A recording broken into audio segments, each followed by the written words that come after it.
আজকের জুমার আলোচ্য বিষয় হচ্ছে আল বিদআতু সাইয়্যাতু ওয়াল বিদআতু হাসানা। উত্তম বিদআত এবং খারাপ বিদআত, এই দুই বিষয়ে আলোচনা করা। মহান আল্লাহ জাল্লা শানুহু আমাকে বলার, আপনাদেরকে শোনার পর বেদাত ভালো যেটা সেটাকে আঁকড়ে ধরা, আর বেদাত যেটা খারাপ সেটাকে বর্জন করার তৌফিক আল্লাহ দান করেন। সবাই পড়েন আমিন।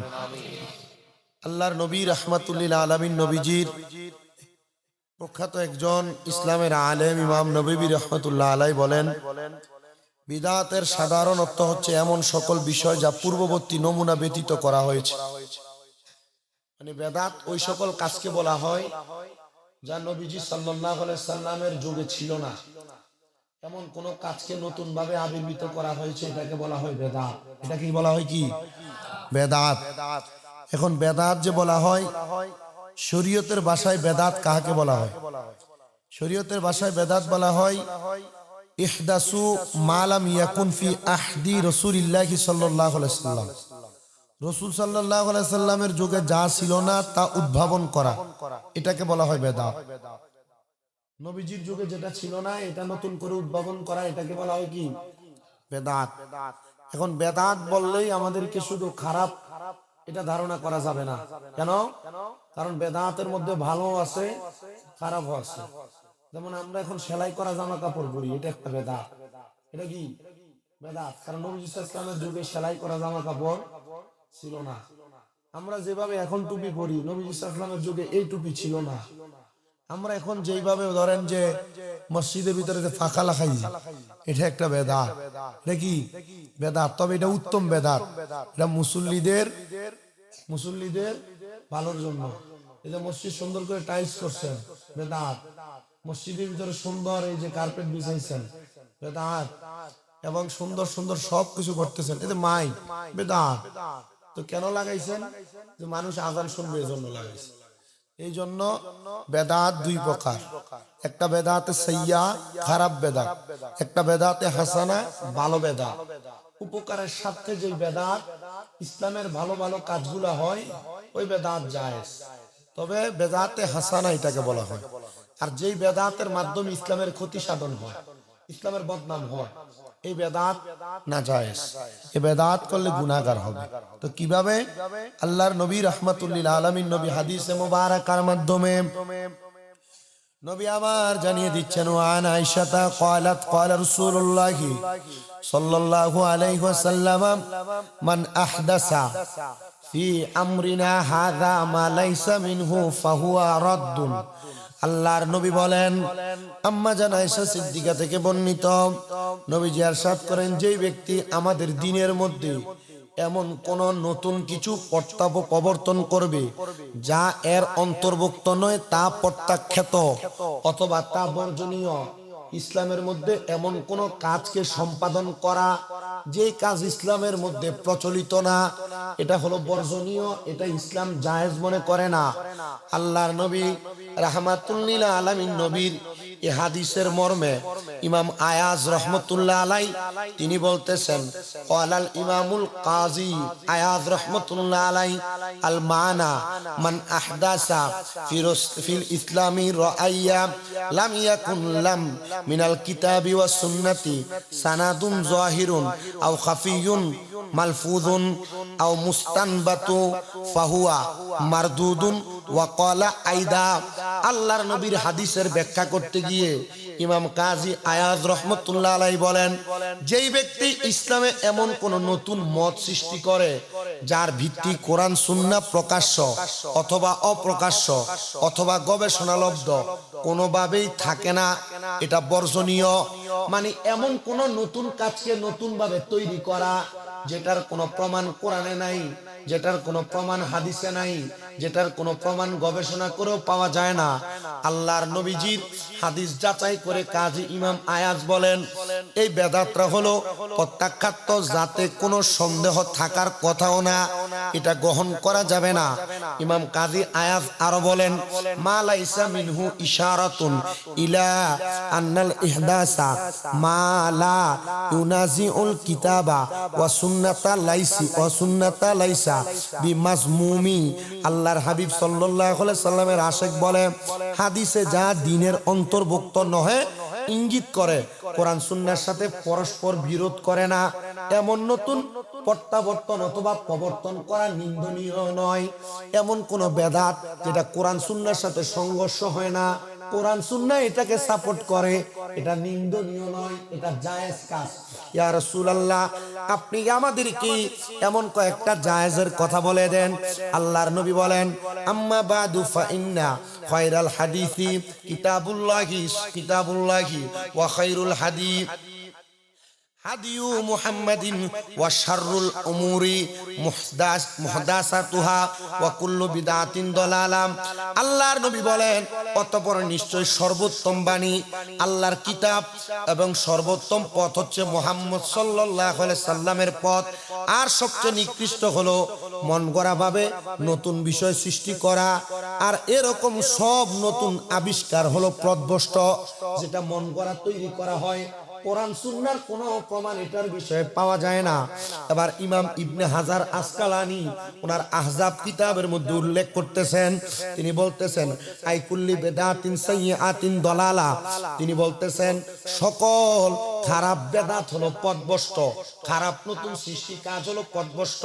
তিনি বলেন দালালাতান লিকাউলিহি আলাইহি সালাতু ওয়াস সালাম মান সান্না ফিল ইসলামি সুন্নাতান হাসানাতান ফালাহু আজরুহা ওয়া আজরু মান আমিলা বিহা ওয়া ক্বাল। উনি বলতেছেন দুনিয়ার মানুষ তোমরা শোনো, নবীজি বলেন যে ব্যক্তি ইসলামে উত্তম প্রথার উদ্ভাবন করবে তার জন্য যা রয়েছে প্রতিদান, যারা তার উপর আমল করবে তাদেরকে এটার প্রতিদান দেওয়া হবে। ইমাম নবী বলেন প্রত্যেক বেদাত পথভ্রষ্ট, আম হোক অথবা খাস হোক, উত্তম বেদাত পথভ্রষ্ট নয়। নতুন কোন কর্ম ইসলামের মধ্যে প্রত্যাবর্তন অথবা প্রবর্তন করা, চালু করা, এটা খারাপ কাজ নয়, এটা ভালো কাজ। নতুন কোন ইসলামের জন্য জায়েজ। যেমন মনে করেন মসজিদে মানুষ প্রবেশ করবে, রাস্তাটা এলোমেলো, সুন্দর করে তৈরি করে দেওয়া, মসজিদ সুন্দর হবে, মানুষ আকর্ষিত হইয়া মসজিদে আসবে, উত্তম বেদাত, নিন্দনীয় নয়, তবে জায়েজ। এটা বেদাতে হাসানা, হাসানা মানে উত্তম, ভালো, জায়েজ। আর বেদাতে সাইয়্যা, বেদাতে সাইয়্যা মানে নিন্দনীয়, অপছন্দনীয়, খারাপ কাজ। ইসলামে এমন কোন কাজ যেটা ইসলাম গ্রহণ করে না, কোরআন সুন্নাহর দলিল নাই, এক কথায় এটা করলে গোমরা হবে, পথভ্রষ্ট হবে, কোরআন হাদিসের পথে যেই কাজ থাকবে না, নতুন তৈরি করছেন, এটা কি হবে? পথভ্রষ্ট হবে। আল্লাহর নবী আরেকটা হাদিসে মুবারাকার মাধ্যমে জানিয়ে দিচ্ছেন, নবীজি জানানোর আগে নবীজির وقال শাইখ ইজউদ্দিন ইবনে আব্দুস সালাম, হযরত ইজউদ্দিন ইবনে আব্দুস সালাম বলেন, ইম্মা ওয়াজিবাতুন কাতাআল্লুমি নাহবি লিফাহমি কালামিল্লাহি ওয়া রাসূলিহি ওয়া কাতাদউইনি উসুলিল ফিকহি ওয়া ইম্মা মুহাম্মাদান কামাযহাবি জাবরিয়া ওয়া কাদারিয়া ওয়া মারাজিয়া ওয়া মুজাসসামাইয়া ওয়া ইম্মা মানদুবাহু কা ইহদাসিল রবতা ওয়া মাদারিসি ওয়া কুল্লু ইহসানি লাম ইয়াহাদ ফি সদরিল আউয়ালি।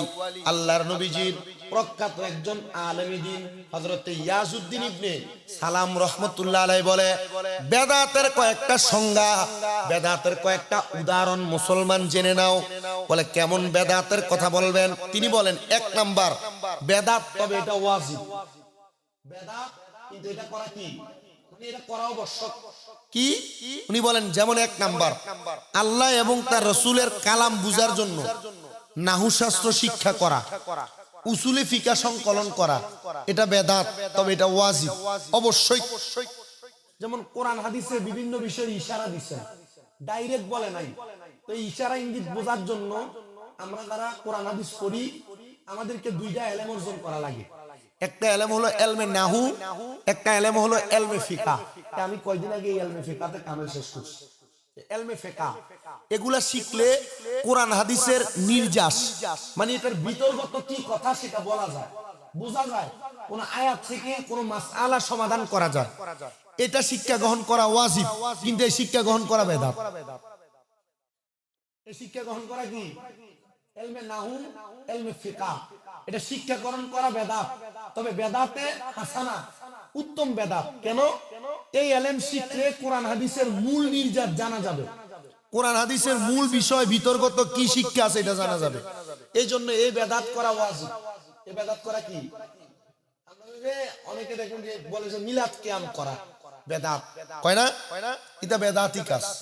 নামাজের আযানের আগে দুরূদ শরীফ পড়া, এটা বেদাত, এটা বেদাতি কাজ, বলে না? আসলে তো বেদাত। এটা কি? ইসলামের নতুন সৃষ্টি। তো নতুন সৃষ্টি এমন কাজ বেদাত, কিন্তু এটা ওয়াজিব। বেদাত কিন্তু জায়েজ, বেদাত কিন্তু নফল। কেমন নফল? আযানের আগে ভালো ভালো কাজ করা, তো দুরূদ শরীফ পড়া ভালো কাজ। এটারে বেদাত কইয়া আপনি পথভ্রষ্ট আর বাদ খারাপ বেদাত বলতে পারবেন না। বেদাত মানে বেদাতে হাসানা, এটা দিয়ে মুসলমানের লাভ হয়।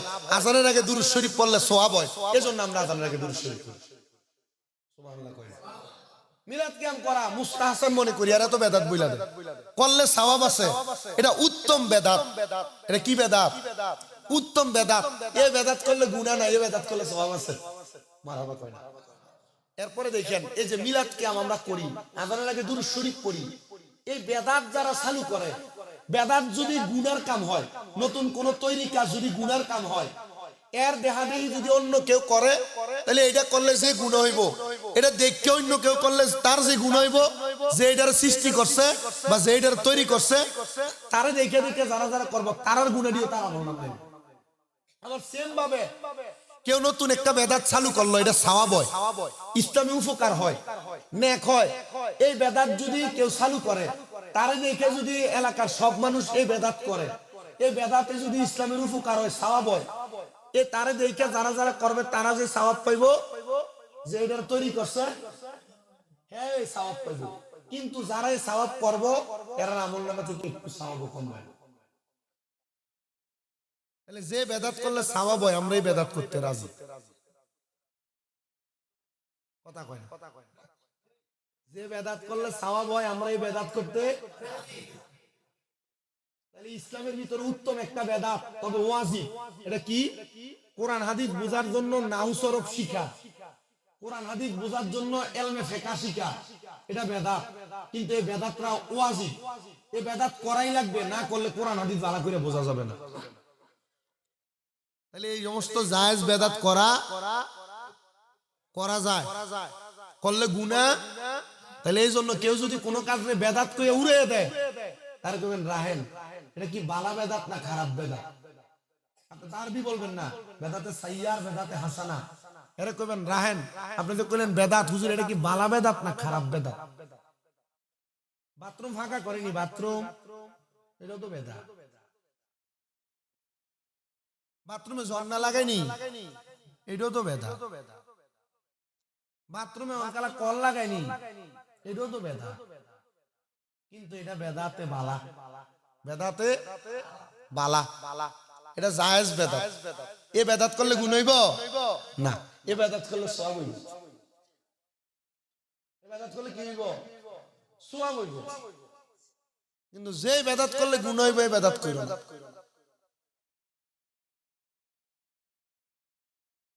আল্লাহর নবীজি রাহমাতুল লিল আলামিন নবীর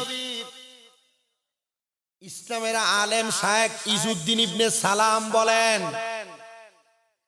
আরেকটা বেদাত হলো হারাম বেদাত। কেমন হারাম? এটা হলো যেমন জাবারিয়া, কাদারিয়া, মারজিয়া, মুজাসসামিয়া ফিরকার উদ্ভাবন। ইসলামকে মানুষের কাছে বিভিন্ন ভাবে বিভিন্ন উপায়ে প্রকাশ করতে যাইয়া ইসলামকে সমালোচনার পাত্র করছে কয়েকটা গোত্র ছিল। এই গোত্রের ভিতরে একটা হলো জাবারিয়া, একটা হলো কাদারিয়া, একটা হলো মারজিয়া, একটা হলো মুজাসসামিয়া। এমন ফেরকা তৈরি করা, এটা একটা বেদাত। তো বাংলাদেশে যারা বেদাত বেদাত করে চিল্লায়, বেশিরভাগ আমি খবর নিয়ে দেখছি সব দিয়ে আলে খবিস, আলে হাদিস দাবিদার। এরা শুধু বেদাত, এটা বেদাত, ওইটা বেদাত, এটা বেদাত, ওইটা বেদাত, ঘুমটা মৌলবি। এক কথা, আমরা মাহফুজ নিয়ে বেশি জানি, এটা বেদাত। কিন্তু এরা যে বেদাত বেদাত কয়, এরা যে আলে হাদিস দাবি করে, এর নামটা একটা বেদাত। এদের নামটা কি? এদের নামটা একটা বেদাতি নাম। তো আল্লাহ নবীজি এমন কয়েকটা গোত্রের নাম বলছে যারা ইসলামের পরবর্তী যুগে আসছে, জাবারিয়া, কাদারিয়া, মারজিয়া, মাজাসিয়া, এরা নতুন নতুন নাম দিয়া ইসলামের মধ্যে বিভ্রান্ত তৈরি করার চেষ্টা করছে। নবী কয় এটা হারাম বেদাত, এদেরকে যারা মানবো এরাও হারাম কাম করবো। তো বর্তমানে যারা তারাবির নামাজ পড়ে 8 রাকাত করে 20 রাকাত করে বেদাত কয়, এরা তো নতুন দল। তার মানে বোঝা যায় আমরা যারা 8 রাকাতের না 20 রাকাত তারাবি পড়ি আমরা ঠিক আছি, যারা নতুন করে এটারে 8 রাকাত বানাইতে চায় এরা সবচাইতে বড় বেদাতি। কথা কয় না, এরা সবচাইতে বড় বেদাতি। আমরা তারাবি পড়ি 20 রাকাত, তুমি ফতোয়া দাও 8 রাকাত, বলে এটা হাদিসে আছে, 100 বার হাদিসে আছে। কিন্তু নবীর সাহাবী এই তারাবির নামাজ 20 রাকাত প্রচলন করে চালু করে দিয়ে গেছে। সুবহানাল্লাহ। কেমনে চালু করে দিয়ে গেছে জানতইব না, আনাইলে আপনার বেদাতি গুলো আপনি দলিল দিবেন কই থেকে? আপনারা দেখবেন বুখারী শরীফের থেকে হাদিস দেয়া হয়, এই খুদার কাটারে বুখারী শরীফ খুলে দিলে এফর্ট থাকতো না। কথা বুঝেন নাই মনে হয়? হ্যাঁ, আপনারা দলিল দিব বুখারী শরীফ থেকে, তবে সহিহ হাদিস এই যে দেখেন হাদিস শরীফ, কিন্তু মূল বুখারী শরীফ খুলে দিলে এটা এফর্ট থাকতো না, দাঁত ভেঙে দেবো। যদি আরে জিজ্ঞাসা করা হয় বুখারী শরীফের নামটা পুরোটা কলছে, দাঁত ভেঙে দেবো। বুখারী শরীফটা কেডা লাগছে একটু নামটা পুরাটা কইছে, হেদাত ভেঙে দেব গা। তাহলে যে বুখারী শরীফ সম্পর্কে কোনো আইডিয়া রাখে না, এ যদি আমার বুখারী থেকে দলিল দেয় আমি মাননাম। কথা কই আমি মাননাম। দলিল আছে 8 রাকাতের ব্যাপারে, কিন্তু 8 রাকাতের ব্যাপারে দলিল থাকলেও 20 রাকাতের তারাবিরও দলিল আছে। মারহাবা কয় না, আর জোরে কোন না মারহাবা। তো যেমন কি শুনেন, তারাবির নামাজটা যেটা আসছে একটু বইলেই ফেলি। আল্লাহর নবী রাহমাতুল লিল আলামিন নবী হযরতে আব্দুর রহমান ইবনে আবদ আল কারি রাহমাতুল্লাহ আলাইহি বলেন, এই হাদিস শরীফটা মুসলিম শরীফের দ্বিতীয় খণ্ড 137 নম্বর পৃষ্ঠার 1893 নম্বর হাদিসের একটা অংশ। তিনি বলেন, হযরতে আব্দুর রহমান ইবনে আবদ আল কারি রাহমাতুল্লাহ আলাইহি, আমি রমজানের এক রাতে উমর ইবনে খাত্তাব রাদিয়াল্লাহু তাআলা আনহুর সাথে মসজিদে নববীতে যায়া দেখি লোকেরা এলোমেলো ভাবে জামাতে বিভক্ত। মসজিদ কয়টা? একটা। এক মসজিদে জামাত হইতাছে অনেকগুলা। কেউ মসজিদের ডাইন দিক দিয়ে একটা জামাত করে, কেউ বাম দিক দিয়ে একটা জামাত করে, কেউ বারান্দাতে একটা জামাত করে, কেউ ছাদে একটা জামাত করে। এটা বোঝাইতেছে।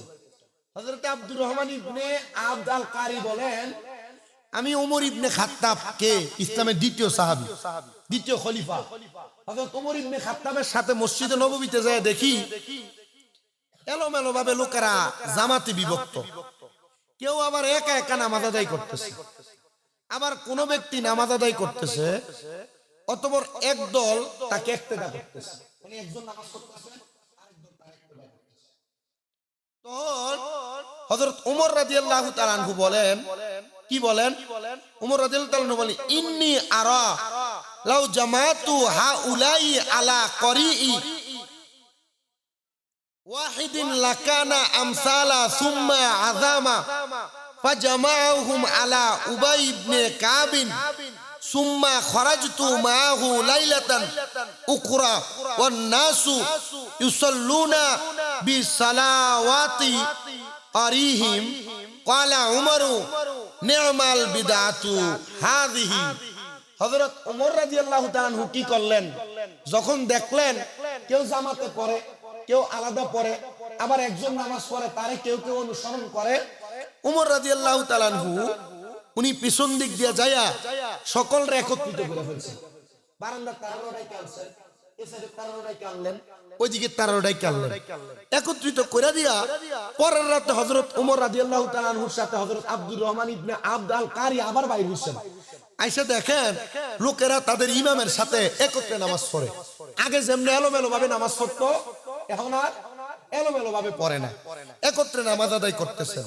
তখন হযরত ওমর রাদিয়াল্লাহু তাআলা আনহু বলেন, ক্বালা উমারু নি'মাল বিদআতু হাযিহি, কতই না সুন্দর বেদাত নতুন একটা ব্যবস্থা। হযরত ওমর কয় এই ব্যবস্থাটা নতুন করে হইছে, তবে এই ব্যবস্থাটা কত সুন্দর লাগতেছে। মারহাবা। কেন? হযরত ওমর রাদিয়াল্লাহু তাআলা দেখছেন একদল এক সাইডে 8 রাকাত পড়ে, একদল আরেক সাইডে 12 রাকাত পড়ে, একদল আরেক সাইডে 20 রাকাত পড়ে, একদল আরেক সাইডে 4 রাকাত পড়ে, একদল আরেক সাইডে 7 রাকাত পড়ে। হযরত ওমর রাদিয়াল্লাহু তাআলা এটা পছন্দ হয়। হযরত ওমর রাদিয়াল্লাহু তাআলা এটা কি হয় না, পছন্দ হয় না। সব দিনে ডাক দিছে, ডাক দিয়ে একসাথে কইরা 20 রাকাতের হুকুম দিয়ে দিছে। আস্তে কইছে যদি 8 রাকাত পড়ে পড়তে হইব, জামাতের সামনে দিয়ে দাঁড়ায় 8 রাকাত পড়ে 3-2 রাকাত মুসল্লি টপকে টপকে যাবে। জানি আমরা এখানে নাই, আমরা এখানে কিন্তু নাই। না না, আমাদের এখানে কি আছে নাকি 8 টাকা ফিরে ভাগে না? এখানে নাই, এখানে 8 টাকা ফিরে ভাগ্য যায় এমন কেউ নাই, আমি পাইও নাই। আমি তো মোটামুটি আগের 2 বছর আমি পাইছি না, ফিরে ভাগ্য গেলে তো মোটামুটি বসতে এ মসজিদে নাই আর কি। এইটাই তো কইছি আমি, তা আমি তো আমরা কথা মানি, তা আমরা গোত্ররে বুঝাইছি। এই মসজিদে এটা নাই, থাকতো না। আর বুঝবো স্বামী জানে আছে এটা, আমি এমনি চাইতে যাই না মানুষ।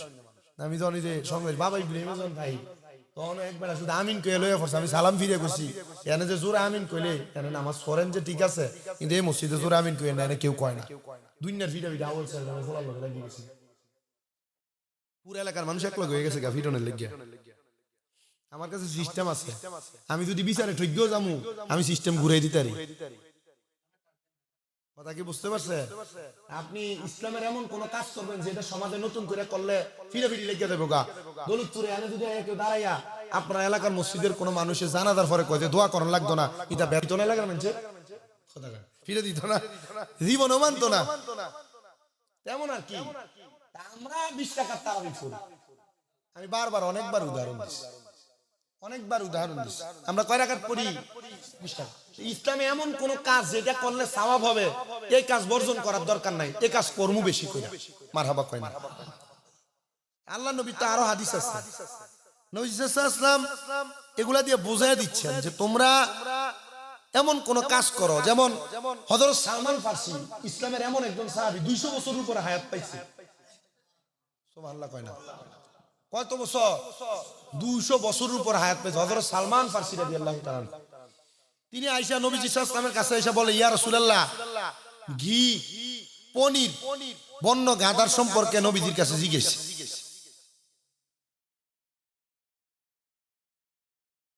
নবীজির কাছে হযরত সালমান ফারসি জিজ্ঞেস করছেন কি? ঘি, পনির এবং বন্য গাধা। নবীজির কাছে জিজ্ঞেস করলো, ইয়া রাসূলুল্লাহ, এই হালালটা যা আল্লাহর কিতাবে আছে আর হারাম এটাও তো আল্লাহর কিতাবে আছে, কোরআনে আছে।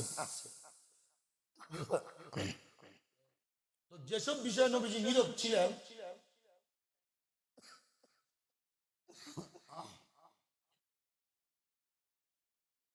নবীজিকে যখন জিজ্ঞাসা করা হইলো, ইয়া রাসূলুল্লাহ আপনি আমাকে পনির, ঘি সম্পর্কে বলেন, তো নবীজি চুপ করে রইলেন। তো এমন টাইমে তিনি বলেন যেটা হালাল এটার ব্যাপারে কোরআনে আছে, যেটা হারাম এটার ব্যাপারেও কোরআনে আছে। তো নবীজি যেসব বিষয়ে নীরব থাকছেন তা তিনি ক্ষমা করছেন, ওই ব্যাপারে কোনো জবাবদিহি করবেন না, ওই ব্যাপারে কি করবেন না। এই হাদিসটার ব্যাখ্যা করছেন হযরত ইমাম ইবনে হাজার আসকালানী রাহমাতুল্লাহ আলাইহি। তিনি বলেন রাসূল সাল্লাল্লাহু আলাইহি ওয়াসাল্লাম থেকে কোনো কাজ করা তা জায়েজের দলিল, আর না করা তা জায়েজের দলিল না। নবীজি সাল্লাল্লাহু আলাইহি ওয়াসাল্লাম এভাবে বুঝিয়ে দিয়েছেন যে উনি যে আমাকে পনির সম্পর্কে বলছে, উনি যে আমাকে ঘি সম্পর্কে বলছে, বন্য গাধা সম্পর্কে বলছে, নবীজি এর সময় চুপ করে ছিলেন। মানে এটা জায়েজও বলে ভাই না জায়েজও। ঘি কেমনে হয়? আগে দুধ জাল দিতে দিতে ছানার পরে ঘি, এই ছানাটা অংশটা থেকে যেটা তৈরি হয় ছানাটা, এটারে কিন্তু পনির বলে। এটারে কি বলে? পনির বলে। পনিরটারে ছানাটারে বেশি চাইপা যে অংশটা বের হয় এটা পনির, এটা তো খাওয়া যায়। কিন্তু পনিরটা যখন তৈরি হয় তখন কিন্তু দুধ ছুটতে যায়। দুধ কি হয়? পচা পানি ফালাইয়া পচা পানির থেকে যেটা তোলেন এটারে কি কয়? পনির। ছানাটারে কি কয়? পনির। তো নবী সাল্লাল্লাহু আলাইহি ওয়াসাল্লাম ব্যাপারে সুবাস ছিলেন, এরপরে এই পচাটা দিয়ে পানিটা আবার জাল দিয়ে তখন ঘিটা তৈরি করে। ঘি যে তেলটা বাইরে এটা কি করে? ঘি। নবী এর ব্যাপারে চুপ, কিছু বলেন নাই, চুপ করে রইলেন, কারণ এই ঘি মানুষের উপকারে লাগে। কথা বলেন। কি করে? উপকারে লাগে। পনির আবার খাইলে শরীরে শক্তি বাড়ে। আবার এইটার পাশাপাশি গাদা, বন্য গাদা, এমনি স্বাভাবিক একটা গাদা, বনের যে গাদা, বনের গাদারে যদি কেউ পুষ মানে কাজ করাইতে পারে, ফিটের উপরে মাল সামান তুইলা দিয়ে এটা সহ্য করাইতে পারে, এটাও তো জায়েজ কাজ। কিন্তু এটা বেদা। এটা কি বেদা? পনির খাওয়ান এটা বেদা। ঘি কি বেদা? তার মানে এটা দিয়া মানুষের উপকার হয়। কি হয়? উপকার হয়, এমন বেদাত জায়েজ। ইসলামের মানুষের ভালো উপকার হয়, এই বেদাত কি? ইসলামের ক্ষতি হয় এমন বেদাত না জায়েজ। আমরা যারা মিলাদ ক্যাম্প করি, এটারে যারা বেদাত কয়, তাহলে উত্তর হইব কি? যে কইব বেদাত, হুজুর এই বেদাতটা কি ভালো বেদাত না খারাপ বেদাত? তনে মোল্লা ধরা, তখন মোল্লা কি ধরা, তখন এই প্রশ্ন আপনি করবেন ভালো বেদাত না খারাপ বেদাত, হে আপনার দলিল দিব, কুল্লু বেদাতিন দলালা, সব বেদাতিরা গুমরাহি, ও দলালাতিন ফিন্নার, যারা গুমরাহি তারা পথভ্রষ্ট। হুজুরের লগে লগে টক করে প্রশ্ন করবেন, হুজুর আমি যে সিলাই করা পাঞ্জাবিটা পড়ছে, হুজুরে পাঞ্জাবিটাতে সিলাই করেন, এটাও তো বেদাত, তাহলে নাম নো গুমরাহি, আপনিও জাহান্নামী, একবার মুখ বন্ধ হয়ে যাবো। এটা হলো ইসলামের চিকন বুদ্ধি। এটা কি ইসলামের চিকন বুদ্ধি। এই জন্য সব বেদাতরে আপনি গুমরাহি বলতে পারবেন না। বেদাতের দুইটা কি আছে? ফকার আছে না? কি আছে? একটা ভালো বেদাত, একটা খারাপ বেদাত। খারাপ বেদাত করা জায়েজ, আর ভালো বেদাত করা। লা ইলাহা, আপনাকে দেখিলে গো নবী দোজখ হয় হারাম, স্বপ্নেতে দিয়েন দেখা হাবিবি দুজাহান, নবীজি আল্লাহ আল্লাহ।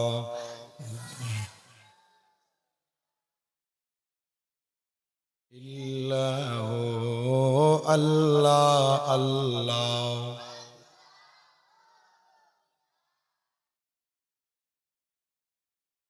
মক্কা ছেড়ে দয়াল নবী মদিনাতে যায়, জন্মভূমির মায়ায় নবী ফিরে ফিরে চায়, নবীজি আল্লাহ আল্লাহ।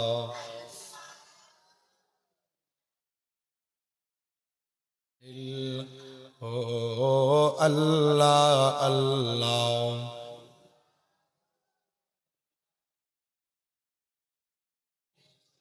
রহমত বরকতে লইয়া নবীজি আসলেন এই ধরায়, আসুন সবাই দাঁড়াবো যা।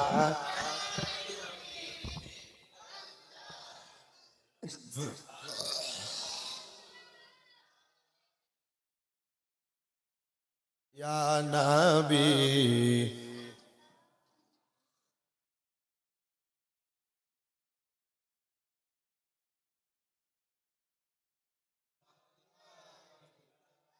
ইয়া হাবিব সালাম সালাওয়াত, ইয়া রাসূলুল্লাহ ওয়া ইয়া হাবিবাল্লাহ, নবীজি মদিনা হইতে সবে কিছুই পারেন দেখিতে, মোদের লাশ কবরে রাখিলে লইয়েন গো আপন কোলে, ইয়া নবী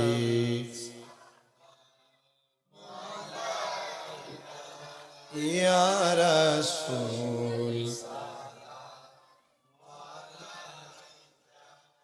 ইয়া হাবিব সালাম সালাওয়াতুল্লাহ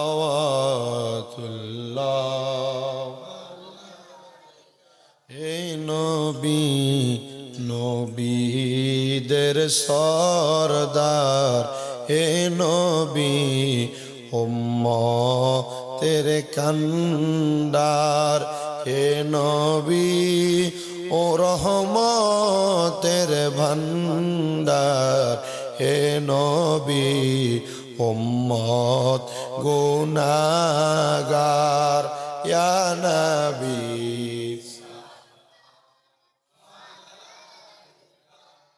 ইয়া রাসূল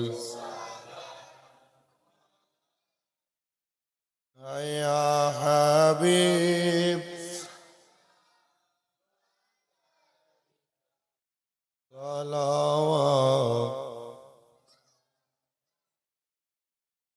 গৌসে আযম ইমাম মুত্তাকা का जलवाए शाने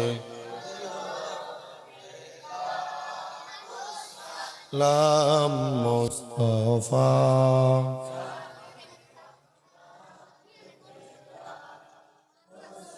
लाम शम्अ वज में पैदा या पाक पंजतन ला सलाम या पाक या हसन शाह हुसैन या हसन शाह हुसैन बलग अल-उला बिकमालिह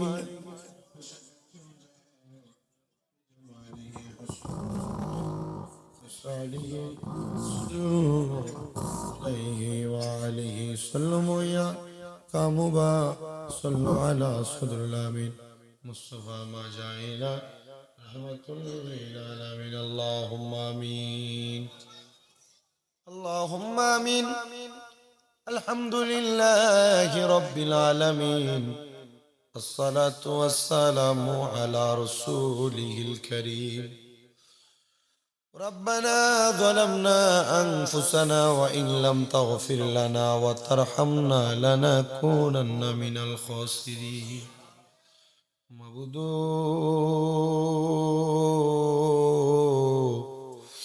ও দয়াল আল্লাহ আপনি কি আসমানে সন্ধান পাইলাম না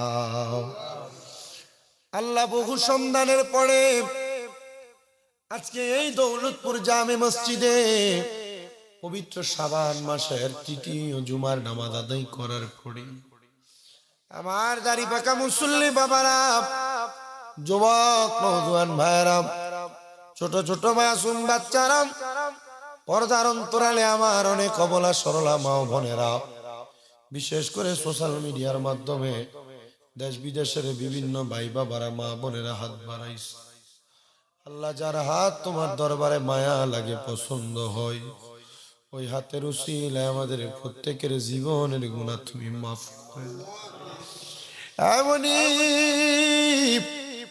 আমাদের জীবনের গুনার দিকে তাকাইলে বড় ভয় লাগে বড় ডর লাগে রে আল্লাহ না জানি কোন দিন মালাকুল মাউত আজরাইলের হাতের মধ্যে আমরা ধরা পড়ে যাই ওই কঠিন মুসিবত আসার আগে আমাদেরকে মক্কা মদিনা বারবার তাওয়াব জিয়ারত নসিব করায়ো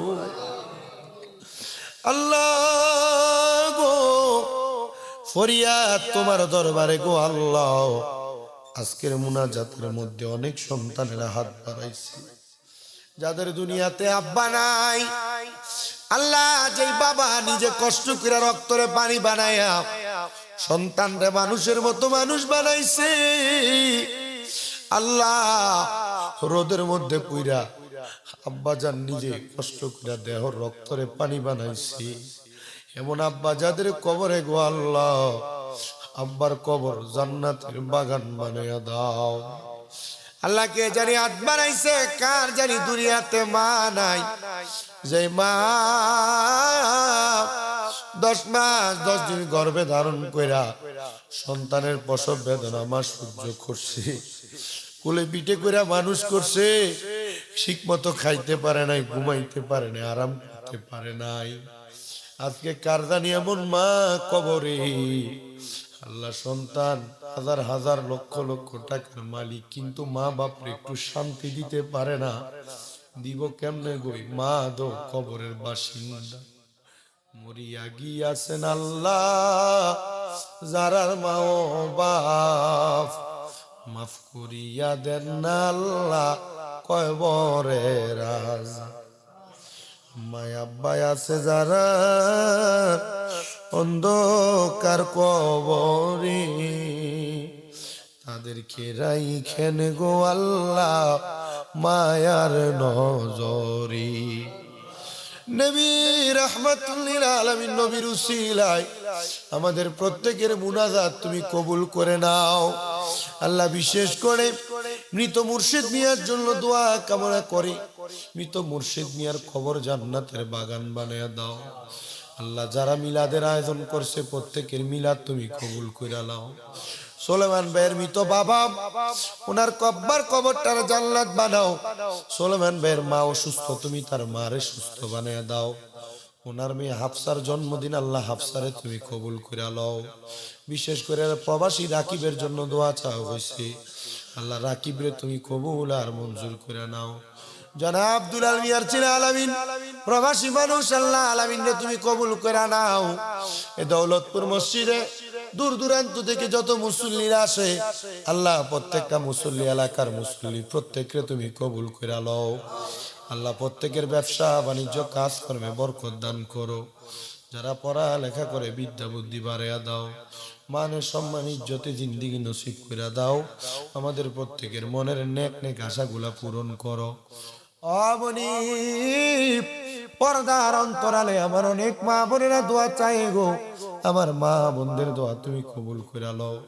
অনেক প্রবাসী ভাই বাবারা দোয়া চায় আল্লাহ, আমার প্রবাসীদের দোয়াগুলা তুমি কবুল মঞ্জুর করো।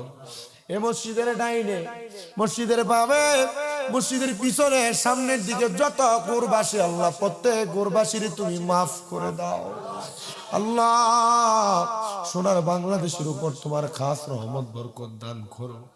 আমাদেরকে মরণের আগে বারবার মক্কা মদিনা তাওয়াফ জিয়ারত নসিব করো।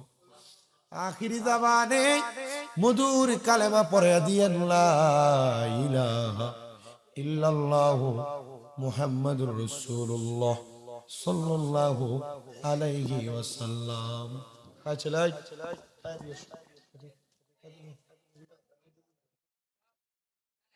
আমার কাছে দিয়ে দেন, তুমি হুজুরের মাদ্রাসা পড়বানি দিয়া দেন। আমার না একটু খরচ বেশি আর কি, তবে খানা দানা ভালো, দিয়া দেন আমার। তুমি একটা গজল কও। আসসালামু আলাইকুম ওয়া রাহমাতুল্লাহি ওয়া বারাকাতুহু। জোরে জোরে বলো। আমারে কাপনে দিস নবীজির নাম, ভুলিস না রে ভুলিস না। আমি হঠাৎ করে গেলে মরে, আমি হঠাৎ করে গেলে মরে। কাঁদিস না কেউ কাঁদিস না, আমার কাপনে দিস নবীজির নাম, ভুলিস না রে ভুলিস না। লাশটি নিয়ে করবে জলে গোসলের পর, বিছানাটা সাজাই দিবি খুশবু আতরে, বিছানাটা সাজাই দিবি খুশবু আতরে। দিবি তুলে নবীর কুলে, কান্না বিলাপে করিস না। আমার কাপনে দিস নবীজির নাম, ভুলিস না রে ভুলিস না। দুলা সাজাই পালকি চড়াই নিবে রে যখন, নাতে রাসূল পাঠ করিও বরাতি গর, নাতে রাসূল পাঠ করিও বরাতি গর। দিবি তুলে নবীর কুলে, কান্না বিলাপে করিস না। আমার কাপনে দিস নবীর নাম বলিস না রে বলিস না আমার রক্তের বাদন আত্মার স্বজন শুনো দিয়ে মন সবার কাছে আমার শুধু এটাই আবেদন আমি হঠাৎ করে গেলে মরে কাঁদিস না কেউ কাঁদিস না আমার কাপনে দিস নবীর নাম বলিস না রে বলিস না মাশাআল্লাহ। তাহলে তোমার নাম কি? নীরব নীরব। হ্যাঁ ঠিক আছে, মোহাম্মদ নীরব। ঠিক আছে, দোয়া করবো তোমার জন্য। কেমন?